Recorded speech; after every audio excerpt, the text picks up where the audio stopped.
In their seats. It is time for another takeoff show. If you would be so kind, amen, prepare the flight cabin. Let's prepare to take off. Let's like and share. Let's share and like as we prepare for this Wednesday edition of the Takeoff Show. My name is Reverend Dr. Kelcey West, and I am excited for this morning's show.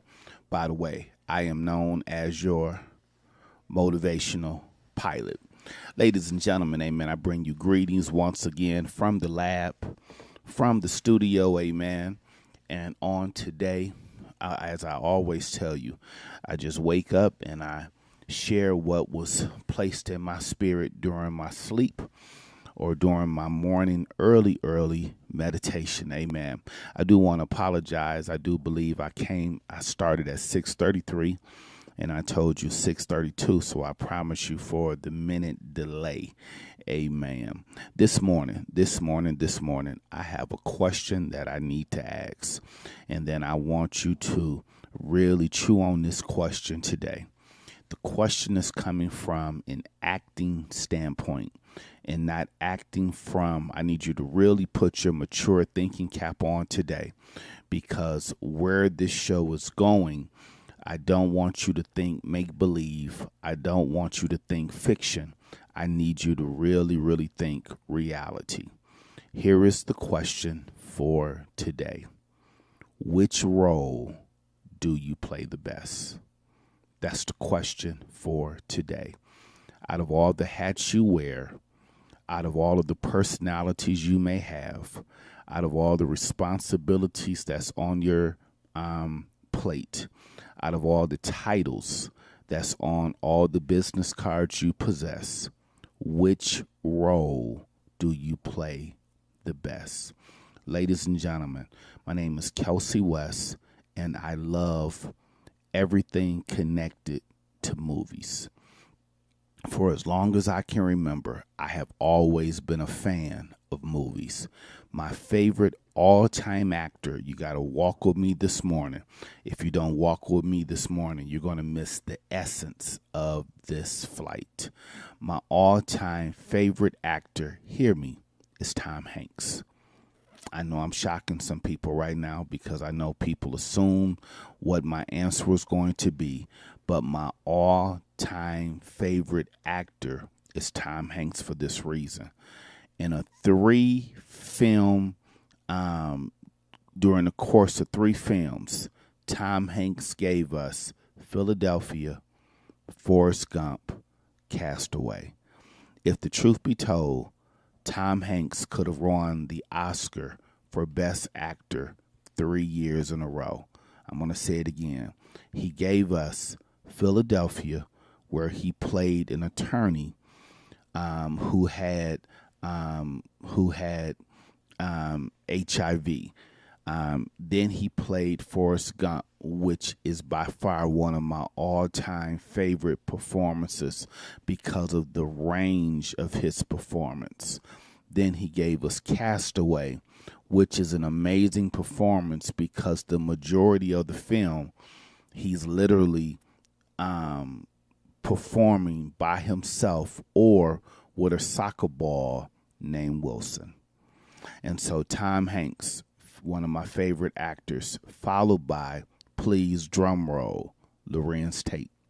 Lorenz Tate, in my opinion, if he was just a little bit taller, he would already have an Oscar.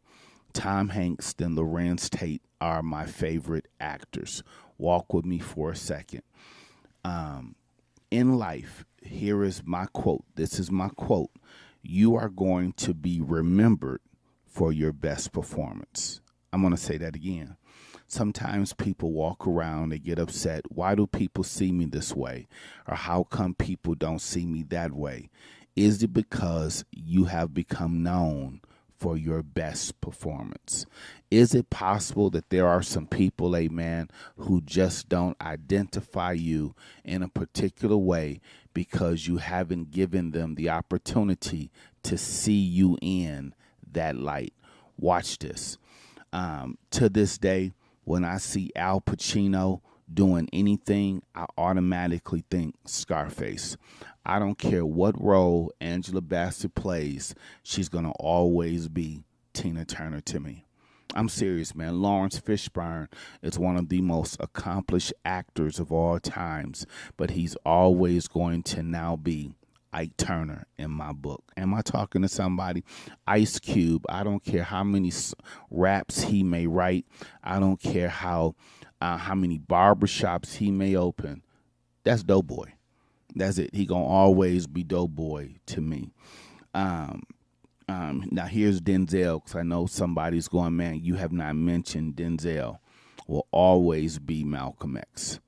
And so, ladies and gentlemen, I want you to take a good look in the mirror today, and I want you to come clean with your answer. Which role in life have you now perfected? Which role in life have you left a lasting impression on people's hearts and minds? So this is where I'm going today, because today is a great day for you to get motivated to stop playing a role if it's not you. I promise you, man, listen to me. Are you the hero or are you the victim? Because some people play they have perfected the victim role to now that's the only way people see you. They only see you as a victim. They never think of you as a hero. If we're calling for quote unquote superheroes in our community, there's a good chance people may not, I don't like to use the word nobody, but there's a good chance, or all, sometimes we paint in just too broad strokes, but there is a good chance the people you are thinking may call upon you to come to the rescue probably won't, because in meetings or private conversations, you are the victim more than the hero. Talk back to me. You are the helpless victim more than the hero. People just don't think of you in that capacity. And so I want you on today to take a step back and really think about how you present yourself to people. Are you always the victim? Are you always the one who's been hurt? Always the one who's been mistreated? Always the one who's been misunderstood? Or are you the hero? Are you the peacemaker? Are you the difference maker? Are you the solution? Or have you perfected being the problem? I need somebody to come clean, because there is a good to great chance you have some Oscars on your trophy case. You have some Emmys on your trophy case, some Tonys, because the people's choice, you are the people's choice for victim. Best performance, best performance as a victim by a leading man or leading woman in a movie, a series, or a documentary. Is that you? I mean, this is real. Watch this. I'm getting ready to show you all something. Again, I am a collector. This is one of my prized possessions. Watch this. Once upon a time, we had Mr. Danny Glover. In fact, on the day that Kobe Bryant died, Danny Glover was guest speaking at our church that day, thanks to Senator Dina Neal. She brought him to Nehemiah Ministries, and Danny Glover, I was able to meet with him in my office as he was talking to Harry Belafonte on the phone when the news came in that Kobe Bryant had passed. He signed my copy of The Color Purple. This is why books matter, man. He signed my copy of The Color Purple, and he put on there, "Continued success, Danny Glover." I wish when I saw Danny Glover, I really saw Danny Glover. But when I saw Danny Glover, I saw Mr. from The Color Purple. I almost called him Mr. because of how well he played that role. So again, ladies and gentlemen, I want you on today to stop being upset when people refer to you as in the light that you have trained them. To a degree, you have encouraged them to see you in. So once again, are you the hero or are you the victim? I'm talking, are you the friend or are you the enemy? Some people, man, they just play a great enemy. They play a great bad guy to the point where you can only see them in that light. That's the only way that you can see them, is as an enemy, never as a friend. And so if you want people to see you as a friend, play that role more. Play that role more. And so it's imperative. And I want to invite everybody right now to like and share, and to share and like. And so also, do you play the rich man, the rich woman, more than you play the poor man or the poor woman? You know, some people really present themselves as just being broke to fit in. They present themselves as just being super poor just to fit in, and that's not the case, man. Their cup is running over.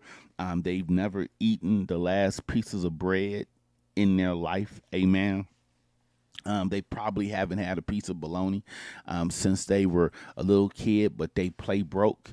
And so they've played broke so long, that's now how people see them. People don't see them as someone they should go to for financial advice, or somebody they should sit at a table with to learn from, because they don't present themselves as somebody who really can handle a dollar. I'm not talking about whether or not that you have red on the bottom of your shoes, or a Gucci or a Louis Vuitton belt, but I'm just talking about the ability to present yourself as having money, as being a part of just not being poor. And so again, sometimes we get frustrated. Well, why do people refer to me or refer to us as that? Is it because we present ourselves as being broke? We present ourselves as always not having. We are, as a people, hear me when I say this. Last time I checked, amen, we are the richest broke people in the world. Nobody spends more money than us, but yet we talk as if we don't have. We have enough. We make every other community rich except our own. And so when do we change that narrative? And when do we change that narrative and present ourselves the way we want to be seen? This is how real it is. Don Cheadle is also one of my favorite actors. Don Cheadle is a fabulous and amazing actor. His reach is unbelievable. My wife went through a period where she could not watch movies by Don Cheadle because of the role he played in Rosewood. After watching Rosewood, that's the movie he starred in with Esther Rolle, the late Esther Rolle, she could not watch Don Cheadle. So I had to watch Talk to Me by myself. I had to watch Flight by myself because she just could not do Don Cheadle. I'm going to say this again. How many people may not be able to do you right now, may not be able to watch you, may not be able to support you because of the role that you have now perfected? Again, are you a hero or are you a victim? Are you a friend or are you an enemy? You do know you can play such a wonderful villain until I can only now see you as the Joker. I can only see you as the Riddler. You played Jason from Friday the 13th so well. I can only see you in that character. Talk back to me, somebody. You played the villain so well until every time I see you, I only think Silence of the Lambs. Talk back to me, somebody. You are now Hopkins in my book because of the villain that you played with such passion and such I don't even know the words I want to use, but you were so dark. Amen. Or some people are just so dark in their language, in their walk. Amen. You almost have a mummy-like movement about you. You just enter rooms, and before we know it, you're there. You just there, man. I turn a corner and you're there. And so are you the friend? Are you the enemy? Are you rich? Are you poor? Come here, Bible. Are you saved or are you unsaved? Some people really get offended, man. I can't can't believe you're questioning my love for God. Well, I have to question your love for God because you play the role as if you don't know God. You play the role as if God has never done anything for you. You play the role as if you don't believe God is a healer. You play the role as if you don't believe he's a provider. You play the role as if you don't believe he is your peace. You play the role as if he is not your righteous banner. I'm just going through the names of God because it's one thing to call him Jehovah this and Jehovah that, but you need to know what that means, and then you need to govern yourself accordingly. So are you saved or are you unsaved? You want people, amen, to really take your walk with God seriously. Well, guess what? You can't be more ratchet than righteous. I'm talking to somebody. And so please, what role are you perfecting? Some people just play a good pimp. That's what they do, man. In movies, that's why you got, man, shouts out to Robert Townsend, man, one of my favorite all-time directors, man. Hollywood Shuffle was ahead of his time. There are casting directors out there, and they look for certain people to play certain roles. And some people just play a good pimp. Some people just play a good prostitute. And so they're going to keep getting those roles because they volunteer for them. I'm talking about Hollywood Shuffle. I ain't throwing shade on nobody. You got to study movies, amen. There was a real message in Hollywood Shuffle. Some people really play those roles. And so you can't get upset. How come people don't use me for certain events? Well, it's because you don't present yourself as you say you're a preacher, but you don't play that role. People don't see you walk as a preacher or really conduct yourself as a preacher. Let me say it a different way. People don't see you obeying the scriptures. People don't see you living out sermons. You have said some sermons, but if people don't see you live out the sermon, they may not take you seriously. Talk back to me, because you do know you can really forfeit and veto everything you've said in a sermon. You could have preached for 3 hours, but it only took you 3 minutes to just kill everything you said and cause people not to believe anything that you have said. Watch this. Judas spent 3 years with Jesus. 3 years with Jesus, all was forgotten because of a decision he made. Judas cuts one side deal, and that's how he is forever known.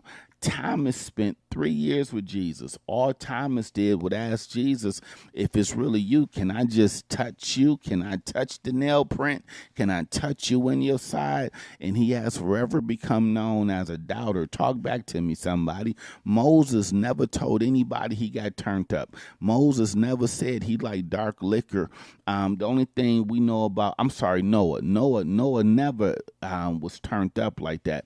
Noah just tasted the grape one time and got drunk. First time Noah tastes some wine, he falls out, and now he's forever known as a drunk. Talk back to me, somebody. And so what role are you playing?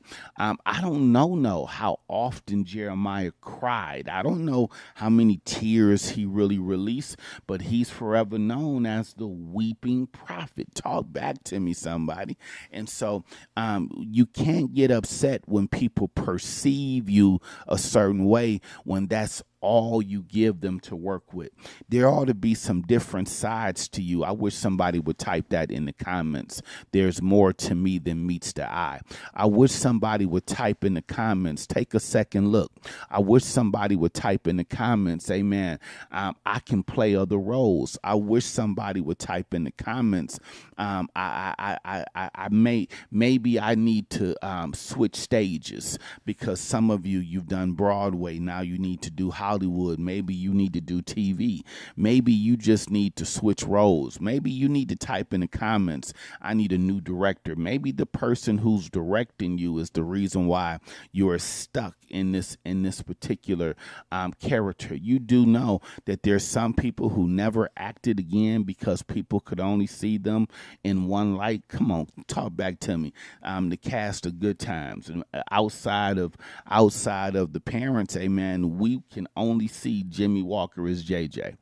Amen. And I have seen him a bunch of times in Las Vegas, and he does not like to be called JJ. He's not going to say Dynamite.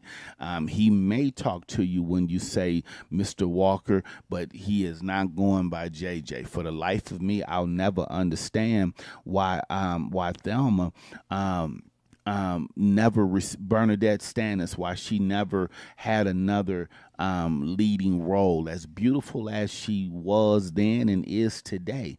How is it people only saw her as Thelma Evans? Amen, somebody.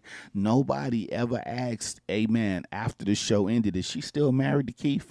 Nobody ever asked the question, amen, is Keith still playing for the Bears? Amen, are they still together? If they not together, we need to find her. And so it just didn't happen, amen. Nobody, amen. Ralph Carter was on Broadway before he was on Good Times. Y'all do know that. You do know Ralph Carter played in Raisin in the Sun.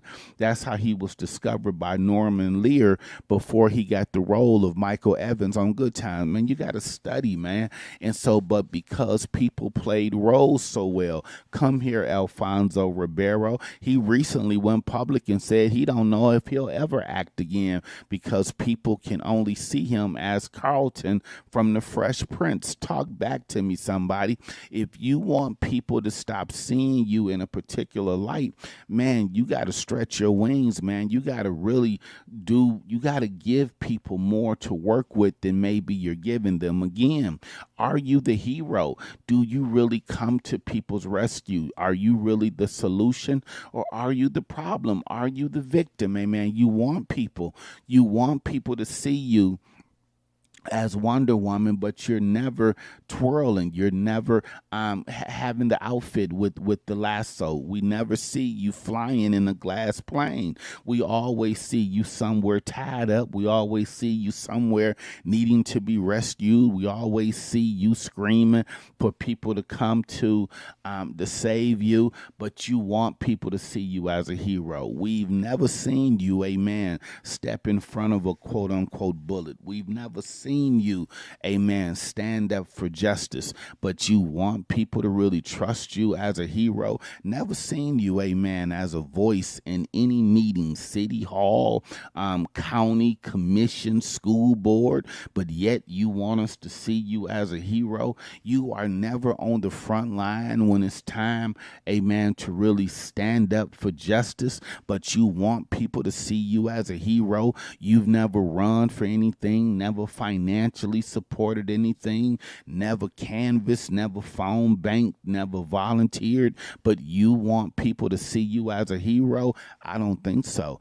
And so again, I'm talking Hollywood this morning again. My favorite actors are, I'm giving it to y'all, man. My favorite actors are known for the roles they embodied. Special thanks to Jamie Foxx. He didn't just play Ray Charles, he became Ray Charles. Shouts out to what is my actor from Aviator? Amen. He played the guy who built Las Vegas. I just forgot my actor's name. Somebody put it in the comments for me. Who's the actor, man? Played Aviator. Almost took the Oscar from Jamie Foxx that year. What is his name? Amen. He was in Django with Jamie Foxx, ran the Candyland. Somebody give me this actor's name. It just slipped my mind. But let me get somebody type it in the comments so I can keep flowing. But so again, what role are you presenting? Are you the hero? Are you the victim? Are you the friend? Are you the enemy? Amen. You just can't hate everybody and expect people to see you as friendly. That's it. Leonardo DiCaprio. Thank you, my sister Roz. Thank you so much. Leonardo DiCaprio is an amazing actor, man. That's another cat, man. His acting chops are amazing. And so I'm serious, man. I almost needed Leonardo DiCaprio to come on BET and tell us he really didn't have a problem with black people after how well he played that role in Django. I mean, he used the N-word so proficiently. It was just no way he could tell me he don't use it on a daily basis. I'm telling y'all, that brother played that role. That brother worked that hammer over Kerry Washington's head. I mean, he was just so just impactful with it. I really wanted to ask him, brother, please tell me that was the first time you've ever done that, because you just didn't act like that was your first time having a hammer over a sister's head. You made a believer out of me. And so, ladies and gentlemen, do you play the friend role? Again, if you are friendly, then people should hear you talking friendly. Every time you're in a conversation, it should not be about you cutting folk off, deleting people, not fooling with people, but yet you want people to see you as friendly. Every time you in a conversation, you leave people that their last thought of you is you not fooling with people and you not needing people and you not dealing with people. Man, that ain't my testimony. I'm gonna keep sharing this with y'all, man. My testimony, even on this Wednesday morning, if my who on here, man, listen, man, I think I saw one of my childhood friends on here, Dante. Love you for life, man. I miss you, man. Listen, I miss my friends every day. I thank God for the work I'm doing, but there's a part of me going, God, is there a way, amen, that you can get my friends, just have our reunions, not have to be every 5 to 10 years, amen, because I miss my friends.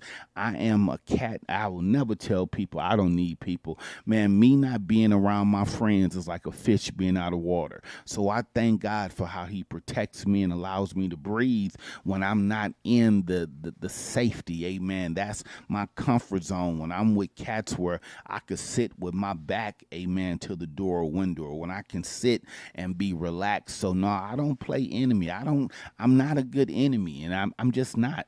I've tried to be a good enemy. I've tried to have beef with people, but I just love people too much. I really have. I've really tried to be a good enemy. I really have, man. I've tried to be Cube on Crenshaw. I tried to play Doughboy, but I couldn't, man.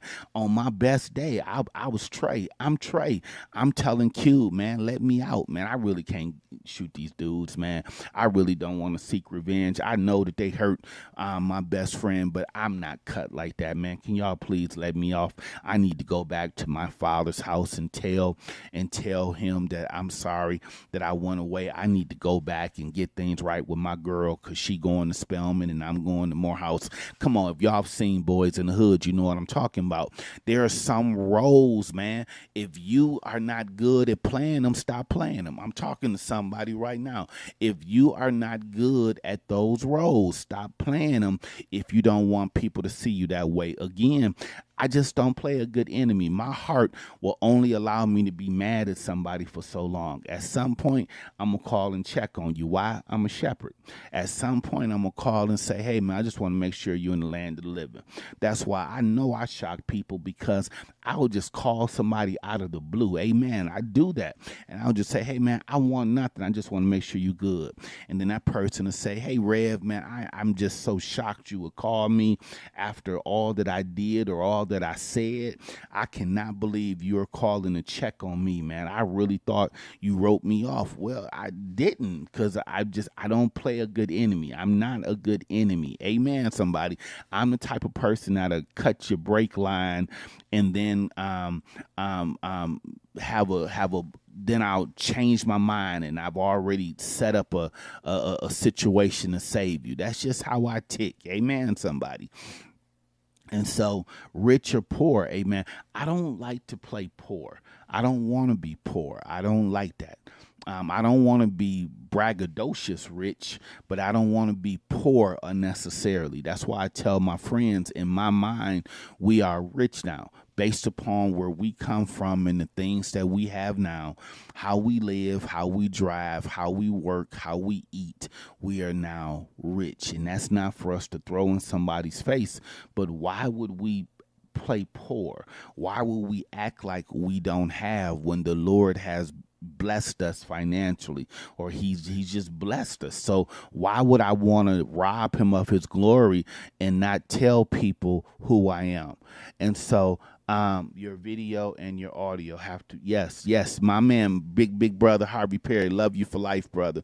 And so it's imperative that you pick the role, you got to be careful how you pick roles. And I've heard great actors say that there were some roles they declined. They were not going to play those roles because they did want people to only look at them in that light. That's how I have to move as a preacher, as a pastor. I promise you, I'm still as hip as the next man. I have a PhD in clubology. I love hip hop, but I have to be careful to what degree I let my hair down. My favorite place to relax is the barbershop. I love the barbershop, man. Shouts out to Unfadable Masters, man. Shouts out to the empire, amen, that Marcus Allen has built. Amen. If wood is not cutting me, G Bass is cutting me. And when I go to the barbershop, I go to laugh. I go to relax. But I have to be careful when I'm in the barbershop, because when I leave the barbershop, I don't want anybody saying, man, that's a bootleg preacher. I don't want anybody saying, man, he was in here, man, he talked more worldly than the world. He cussed more than anybody else, man. He's disrespectful to women. No, that's not me. I want people to say, man, I can relate to that pastor, man. For real, man. He can come in, he can chop it up, he can have dialogue, but I don't lose respect for him. Talk back to me. And so you got to be mindful of the roles you're accepting. There's some calls when people call me and they say, man, we want you to come to our rescue. Well, I'm not Cube on Crenshaw. I'm not opening up my shirt and displaying a gun. Amen. I'm not going after the bad guys. That's not the role I want. Talk back to me, somebody. And so you got to be careful of the roles you accept. You accepted that role. You accepted that role. You got in your car, drove over there, kicked out all the windows. You scratched up cars, and some of y'all way too old to still be playing those type of revenge and reindeer games. But then you want people, you upset. How come people see me as messy? Because you play messy roles. Amen. You run to the rescue for messy people. Amen. You sit with messy people. You are a wonderful extra. And am I talking to somebody? Because in movies they need extras, and some people don't have speaking parts. They're just a wonderful extra. And some people just play a good extra messy person. You were just there. You don't have to say anything, but you're just there. And so be mindful. Just remember, here's the quote for today. You're going to be remembered for your best performance. Are you well or are you sick? Today is a great day to look in the mirror. That's why I'm grateful my big brother Harvey Perry is on here. Harvey Perry Sr. He is not portraying himself to be sick. He's saying right now, I think I'm 53. I think Harvey Perry, man, put your age in here. I think he might be 50. If I'm 53, he might be 56, 57.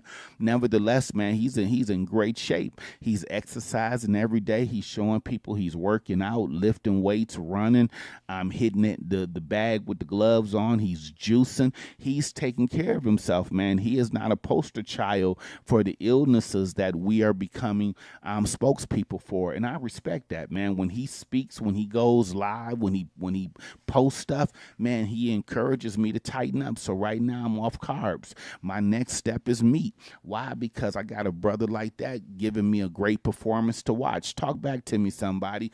How do you want to be remembered? I got another sister just jumped on. I want to give her a shout out, and that's Sister China Hudson, man. If you've never been to the West Las Vegas Library Theater, shame on you. If you've never been to the Art Center, shame on you. How dare you walk around Las Vegas and say we don't have culture, and you've never been to the Cultural Center? You don't go to any place where our culture is on display.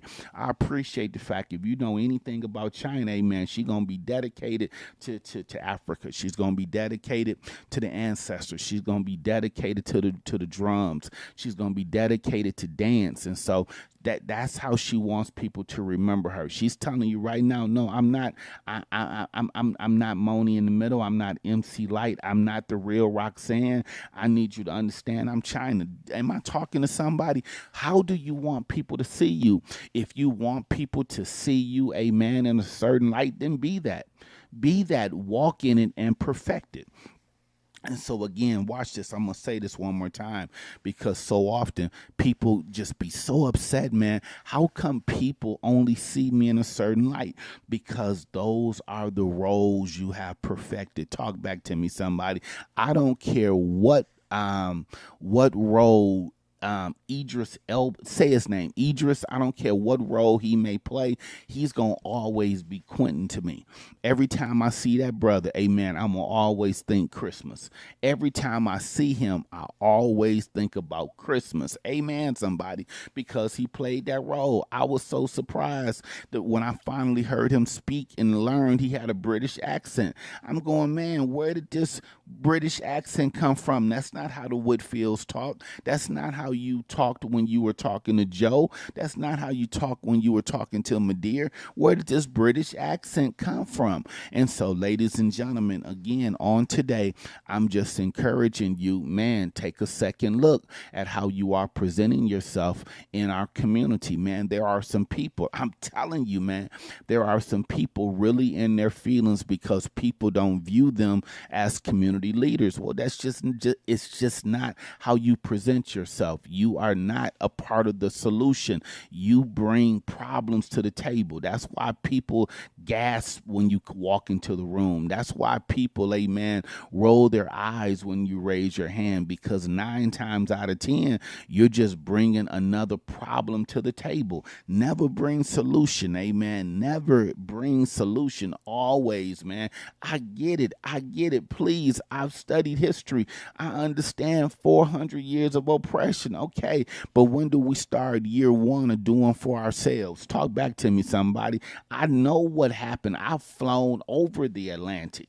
Flying over the Atlantic Ocean makes you appreciate the fact somebody sailed under the Atlantic so that you could have the freedom to be a boss today. Talk back to me, somebody. When do we stop? Amen. Because again, we have built other communities in Las Vegas. Amen.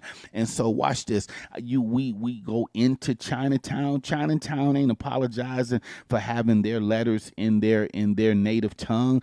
You got Little Italy. You got Hispanic Town. Man, man, listen, Metals Mall area. The Metals Mall is gonna be a Hispanic mall after they expand one more time. The restaurants around the Metals Mall is Hispanic.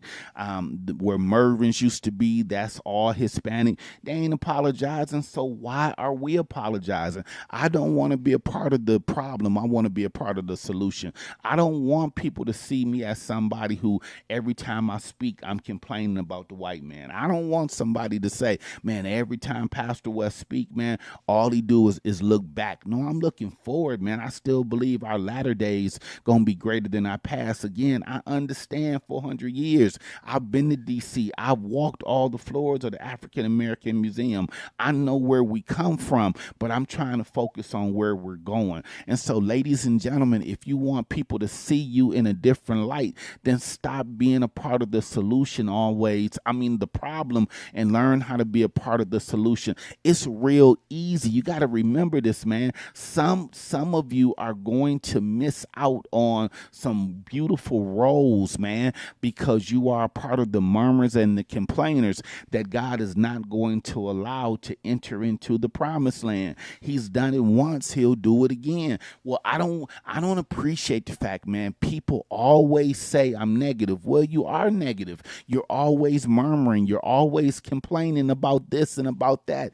You do know that got on God's nerve. God got so frustrated with his own people until he killed them all off.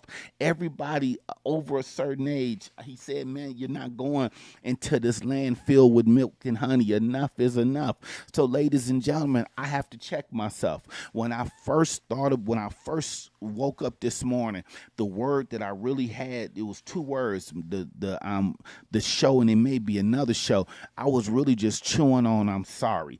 When is the last time somebody heard you, saw you really mean I'm sorry? I'm sorry is not 2 words. For I'm sorry to really be an effective term means there has to be a change connected to the term. To just say I'm sorry and there be no change, that's the same as Ike Turner in the movie What's Love Got to Do With It, inviting Tina Turner to sit in his car. He gave her the roses, and then remember, just as soon as he said I'm sorry to a degree, he flips back and she says, there it is. There's that Ike Turner. He's still there. But talk back to me, somebody. And so, ladies and gentlemen, what role role are you playing? This is serious business today, man. I'm talking to your reality. I'm not talking to your fiction. I'm not talking to what the people control. I'm talking about the narrative that you control. When this journey is over, man, I want somebody, they better say it, man, he was a boss. I want somebody to say he left his mark on Las Vegas. I want somebody to say he played his hand. He was an excellent spade player. Whatever cards God dealt him, he counted his hand. He played with his partner. He did not renege. Talk back to me, somebody. He didn't underbid, and he worked. He played every hand with an expectation he was going to Boston. That's me, man. That's how I want people to view me. I don't want people to ever say, I didn't know he couldn't play. I didn't know he could play spades. He always acted as if he couldn't play spades. He always acted as if he was too holy to sit at a spade table. That is not my reality. My reality is I love a good game of spades. I love sitting across from somebody who know how to play. I am a competitive person. I am never going to present myself as a non-competitive person. I hate to lose. That's my truth. I hate to lose. And so that's my truth. And so I can't get mad when people say, man, he's a poor loser. I am. I can't get mad when people say, man, he's going to play until he wins. That's the truth. I can't get mad when people say, man, he talks a lot of trash. I do. I'm going to talk trash before the first card is dealt. I'm going to talk trash when I set you. I'm going to talk trash when I start slapping cards across the table. I'm going to talk trash when I have a good hand. That's what I do. And so, ladies and gentlemen, you got to stop getting upset when people call you out for the performance that you did. You played that part. You played that part. Amen. You played that part. And sometimes you need to take a step back and you need to admit, I earned that part. Now let's go to acting for a second. Great actors always will tell you that the key to a great performance is great research. Halle Berry, when she played the drug addict in Jungle Fever opposite Samuel Jackson, that was her first major role. And when she played that performance, Halle Berry actually went into crack houses and she studied actual crack addicts to the displeasure of Samuel Jackson. He was like, man, that was just too dangerous and you took the role too serious. Here's the question for the Takeoff Show today. Who are you studying? That's a great question, amen, because some of you are so great at what you're doing. Who are you studying? And watch this. Who do you need to stop studying? Some of you are playing roles because it's generational. Some of you are playing roles because it's the only community you know. Watch this. I'm originally from Pontiac, Michigan, and so this is how I would do so I just wouldn't be just a product of my environment. I would get on my bike. This is before I had a car, and I would ride my bike to Rochester. That's a suburban neighborhood. I would ride my bike to Bloomfield Hills. That's a suburban area.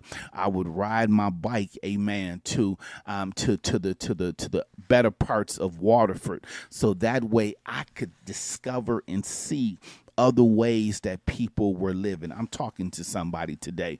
If all you study is the same type of people, it's a good chance that's you. That's why, amen, I can't just sit. I promise you, I excuse myself, man. I'm only going to sit at a table with murmurers and complainers for so long because that stuff is contagious. I'm only going to sit at a table with sick people for so long. Why? It's contagious. I got physical stuff going on with me right now, but I ain't doing a show on it. I refuse to be a poster child right now for anything I'm dealing with on the health side because I'd rather be a poster child for the fact God is a healer. So no, I'm not. There's some things I've shared to a degree, but it's stuff going on, man. It's aches and pains. I refuse to come live and to make people think God is not a healer and his grace is not sufficient for thee. And so, ladies and gentlemen, who are you studying? Who's teaching you? Who's helping you stay focused focused on this role. Amen. Who is your mess coach? Who's your gossip coach? Who's teaching you how to stay in character? Who's teaching you how to delete and walk away and quit? Who taught you this? Because guess what? You really played that role, child. Oh my God. Sometimes you need to tell people, hey man, you made a believer out of me. You had me fooled. I thought you were one way, and then the more I watch you, I realized that's you. Amen. Sometimes you gotta ask me, man, were you really acting? It was almost like when Blue, boo, have a beautiful day. Love you, baby. And so it's almost when Denzel played, when Denzel was in Training Day, you really had to stop and ask yourself, man, was he acting? Man, that was so real. Was he acting? Man, he played that part so well. Amen. Then it made you wonder, well, which Denzel is the real Denzel? Is he Malcolm X or is he Training Day, because he played that part so well? Some people play parts so well until you have to stop and go, man, that's who you are. And so now I got to proceed with caution, because that's how you've presented yourself. Before the people, you talk as if you love everybody. But once you really show me behind closed doors, amen, that you are a side deal cutter, I'm telling you, man, I take that stuff serious, man. Listen. I take that stuff so serious because I know how much I'm dealing with. I know how much, listen, I can't have anybody around me that cuts side deals. You dangerous to my future. You are dangerous, amen, to the stuff we've been working on. And we ain't new at this. We've been